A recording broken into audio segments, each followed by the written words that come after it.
এই কাজটি যদি আপনি করতে পারেন, স্বয়ং ফেরেশতা আপনার জন্য দোয়া করবেন। আর ফেরেশতাদের দোয়া কখনো আল্লাহ সুবহানাহু ওয়া তাআলা ফিরিয়ে দেন না। আল্লাহু আকবার। রাসূলুল্লাহ সাল্লাল্লাহু আলাইহি ওয়াসাল্লাম বলেছেন, কোনো ব্যক্তি যদি তার অনুপস্থিত ভাইয়ের জন্য দোয়া করে, তাহলে ওই দোয়াতে স্বয়ং ফেরেশতা আমিন বলে এবং ফেরেশতারা বলে, আল্লাহ এই জিনিসটা তার জন্য হোক। সুবহানাল্লাহ।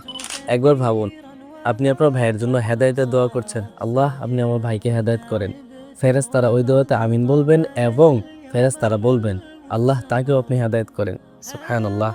আপনি আপনার ভাইয়ের ঋণের বোঝার জন্য দোয়া করতেছেন, আল্লাহ আপনি আমার অমুক ভাইয়ের ঋণের বোঝা লাঘব করে দেন। তখন ফেরেশতারা আমিন বলে এবং ফেরেশতারা বলে, আল্লাহ তারও ঋণের বোঝা দূর করে দিন। সুবহানাল্লাহ। আপনার যে কাঙ্ক্ষিত জিনিসের প্রয়োজন, সেই জিনিসটি যদি আপনি আপনার ভাইয়ের জন্য চাইতে পারেন, ইনশাআল্লাহ ফেরেশতারা আপনার জন্য ওই অনুরূপ জিনিসের জন্য দোয়া করবেন এবং আল্লাহ সুবহানাহু ওয়া তাআলার দরবারে সেটা কবুল হয়ে যাবে। আল্লাহু আকবার।